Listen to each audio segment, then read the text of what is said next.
Do you ever look around and think, wow, the world is a crazy place, and it just seems to get crazier and crazier? Ease your mind and take a break. This is Fuel for the Soul with John Giftah. We're a hub for inspirational Christian sermons, practical keys for Christian living, and Christian discussions and interviews. You'll be inspired to live the life that you were created for. Your host is a top-ranking podcaster, best-selling author, world record holder, aerospace engineer, life coach, evangelist, and founder of John Giftah International. Welcome to Fuel for the Soul with John Giftah.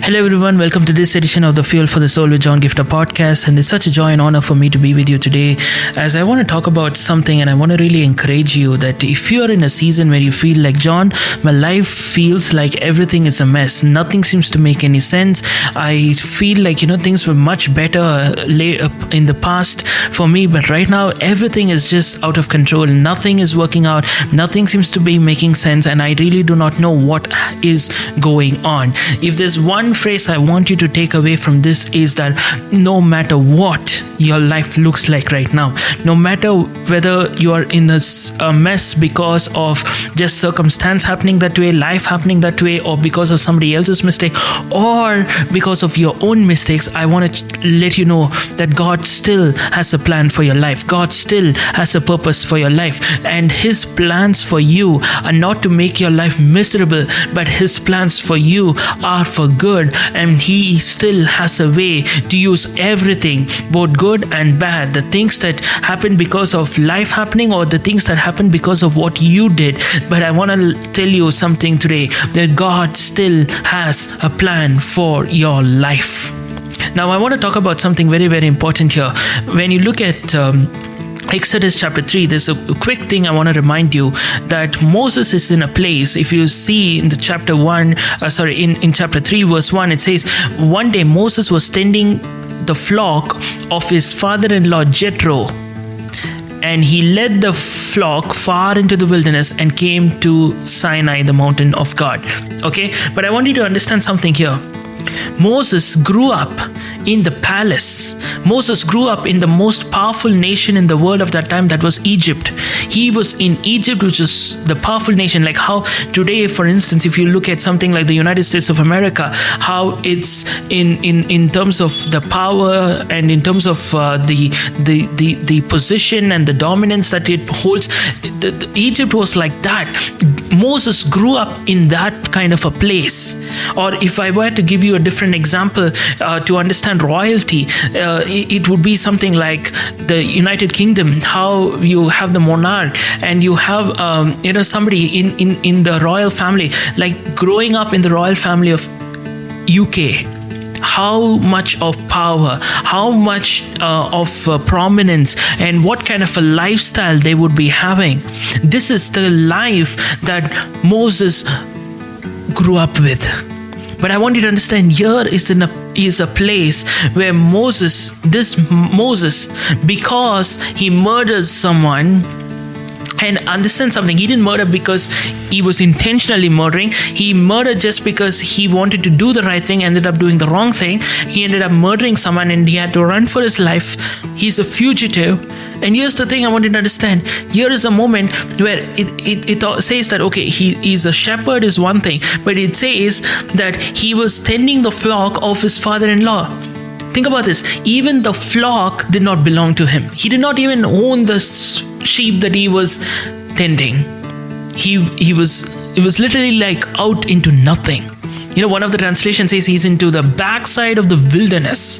The wilderness itself is bad. On top of that, he's in the backside, far side of the wilderness. I don't know who I'm talking to, but some of you are in a place in your life where you feel like, John, it's because of my mistake. I should have done this, or I didn't do this because it's all about me. Or maybe life just happened. It was just unfair to you. And you're saying, John, everything was going good in my life and now everything is upside down. I don't understand what is going on. Maybe just like Moses, who had a very comfortable beginning where he was in the elite, he was in the prominence, he was in the place where everything was comfortable, and now here he is where he cannot own, or he is not owning even a sheep. From a place where he was the prince, now he is one who's not even owning the sheep that he has to tend to. Think about this. Everything has come to nothing for him. Today you may be feeling like that, like everything has come to nothing. You're in the wilderness where everything is dry, nothing is working out. You're in a place where you own nothing. You are a nobody. Nobody cares a damn about you. People have forgotten you. I'm here to announce to you, even if people have forgotten, misunderstood, and never cared about you, there is a God who still cares for you. There is a God who still has a plan for you. There is a God who still has a purpose for your life. And today I want to remind you and encourage you that the same God who still intervened in Moses' life and said, I still have a plan and a purpose and an assignment for your life. And God took him from this mess that he was in and allowed him to be the one who delivered the people from bondage into towards the promised land. I want to tell you that God still has a unique plan and a purpose for your life. So today I want you to be encouraged. I want you to remember this, and I want you to let this sink into your spirit, that you're not here by accident. You're not just trying to make it through life, and you don't have to accept whatever happened as the lot in your life, but you can accept that, you know what, God still has a plan and a purpose for you, and you can trust him, wait upon him, and he's going to do something marvelous in and through your life. If you believe, I want you to just share this with someone and encourage them and remind them that God still has a beautiful plan, purpose, and assignment for their life. Amen. God bless you.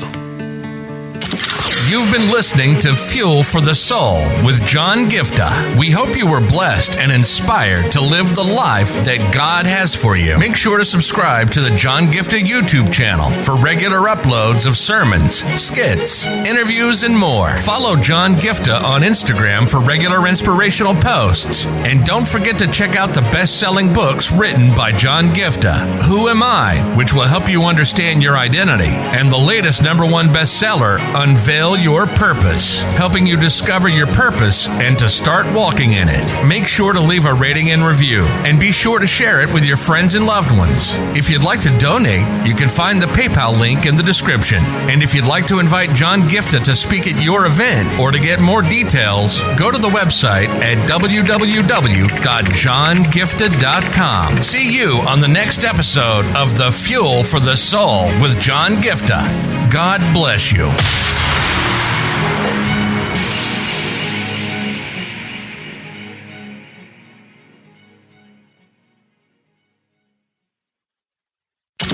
You've been listening to Fuel for the Soul with John Giftah. We hope you were blessed and inspired to live the life that God has for you. Make sure to subscribe to the John Giftah YouTube channel for regular uploads of sermons, skits, interviews, and more. Follow John Giftah on Instagram for regular inspirational posts. And don't forget to check out the best-selling books written by John Giftah, Who Am I?, which will help you understand your identity, and the latest #1 bestseller, Unveil Your Purpose, helping you discover your purpose and to start walking in it. Make sure to leave a rating and review, and be sure to share it with your friends and loved ones. If you'd like to donate, you can find the PayPal link in the description. And if you'd like to invite John Giftah to speak at your event or to get more details, go to the website at www.johngiftah.com. See you on the next episode